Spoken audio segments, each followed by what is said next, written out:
അസ്സലാമു അലൈക്കും വറഹ്മത്തുള്ളാഹി. അദ്ദർസുൽ ഖാമിസ് അശർ, ദുറൂസിലെ 15ാമത്തെ പാഠം. അർ റളിയുൽ മുബാറക്, അനുഗ്രഹീത ശിശു. റളി എന്ന് വെച്ചാൽ ശിശു എന്നാണ്, അൽ മുബാറക് എന്ന് വെച്ചാൽ അനുഗ്രഹീതൻ. അപ്പോൾ കുഞ്ഞുങ്ങളെ മുലയൂട്ടാൻ ഗ്രാമപ്രദേശത്തുള്ള ഉമ്മമാരെ ഏൽപ്പിക്കുന്ന പതിവ് അറബികൾക്കുണ്ടായിരുന്നു. കുഞ്ഞുങ്ങളെ മുലയൂട്ടാൻ ഗ്രാമപ്രദേശത്തുള്ള ഉമ്മമാരെ ഏൽപ്പിക്കുന്ന പതിവ് അറബികൾക്കുണ്ടായിരുന്നു. അപ്പോൾ അത് അങ്ങനെ ചെയ്തത് എന്തിനാ?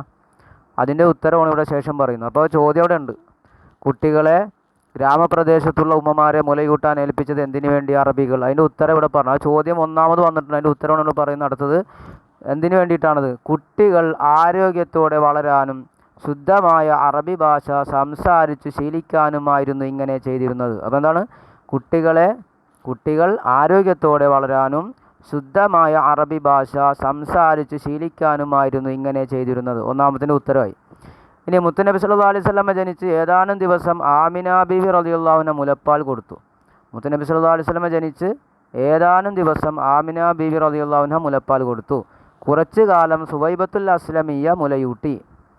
അവർ അബൂലഹബിൻ്റെ അടിമ സ്ത്രീയായിരുന്നു. തിരുനബി സല്ലല്ലാഹു അലൈഹി വസല്ലമയുടെ ജനനത്തിൽ സന്തോഷിച്ച് അബൂലഹബ് മോചിപ്പിച്ചത് ഇവരെയായിരുന്നു.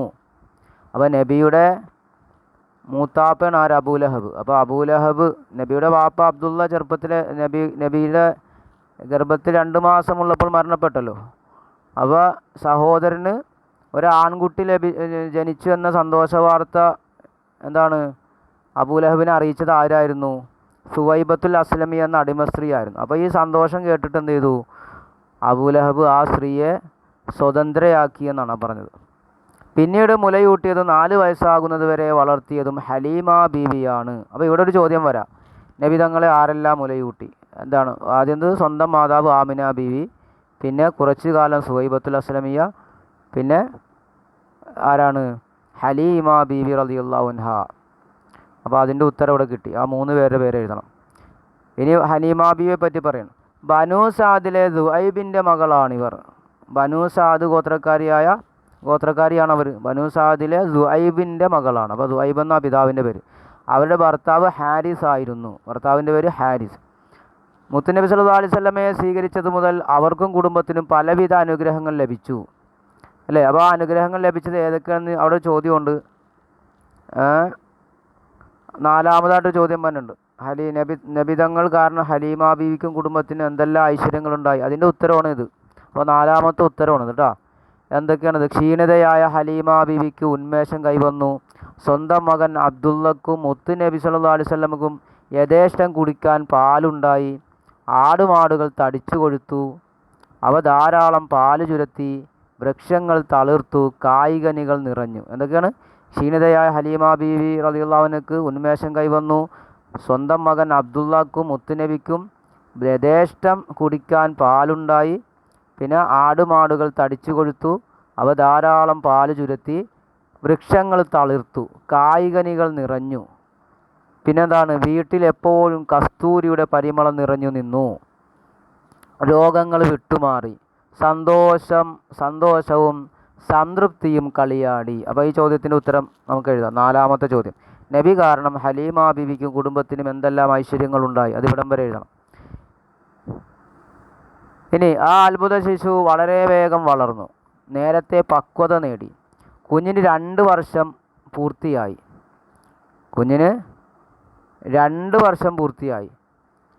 പാല് കൂടി നിർത്തി. ഹലീമ ബീവി കുഞ്ഞിനെയുമായി മക്കയിലേക്ക് തിരിച്ചു.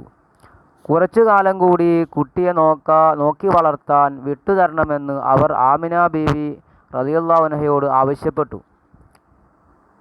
അന്ന് മക്കയിൽ പകർച്ചവ്യാധി വ്യാപിച്ചിരുന്നു. അതിനാൽ ആമിന ബീവി സമ്മതം മൂളി. ഹലീമ ബീവി സന്തോഷത്തോടെ കുട്ടിയുമായി മടങ്ങി. പിന്നെ അവിടെ ഒരു ചോദ്യം വരുന്നുണ്ട്.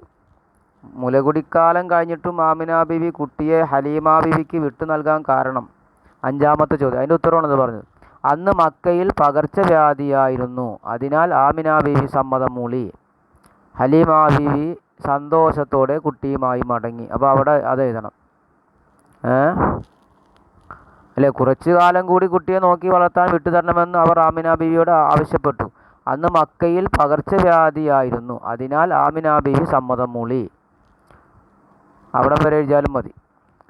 ഇവിടെ കുറച്ചു കാലം മുതൽ സമ്മതം മൂളി വരെ. ഈ ഒരു മൂന്നാമത് ചോദ്യം പറഞ്ഞിട്ടുണ്ട്, ഹലീമ ബീവി നബിക്ക് എത്ര വർഷം പാല് കൊടുത്തു എന്ന്? 2 വർഷം. അത് ഇതാണ് 2 വർഷം എന്നെ ഉത്തരം ഏതാ? മൂന്നാമത്തെ ഉത്തരം. ഇനി ഒരു ദിവസം നബി സല്ലല്ലാഹു അലൈഹി വസല്ലമ കുട്ടികളോടൊപ്പം കളിച്ചുകൊണ്ടിരിക്കെ 2 മലക്കുകൾ വന്നു. അവർ നബി സല്ലല്ലാഹു അലൈഹി വസല്ലമയുടെ നെഞ്ചിൽ ശസ്ത്രക്രിയ നടത്തി സംസം കൊണ്ട് കഴുകി. മുറിവ് പെട്ടെന്ന് സുഖപ്പെട്ടു, ഒരു വേദനയും അനുഭവപ്പെട്ടില്ല. ഇത് ഒരു അത്ഭുത സംഭവമായിരുന്നു. ഇനിയും വല്ല അപകടവും സംഭവിക്കുമോ എന്ന് ഭയപ്പെട്ട് ഹലീമ റളിയല്ലാഹു അൻഹ കുട്ടിയെ മക്കയിൽ കൊണ്ടുവന്ന് മാതാവിനെ ഏൽപ്പിച്ചു. അപ്പോൾ ഞാൻ അവിടെ വേറെ ചോദ്യമുണ്ട്, ആരൊക്കെയാണ് നബിയെ ശസ്ത്രക്രിയ നടത്തിയത്? 6ാമത്തെ ചോദ്യം, 2 മലക്കുകളാണ്. ആരാണ്? 2 മലക്കുകൾ. ഇനി ഹലീമ ബീവി കുട്ടിയെ മക്കയിൽ കൊണ്ടുവന്ന് മാതാവിനെ ഏൽപ്പിക്കാൻ കാരണം അതെന്താ? ഇനിയും വല്ല അപകടവും സംഭവിക്കുമോ എന്ന് ഭയപ്പെട്ട്.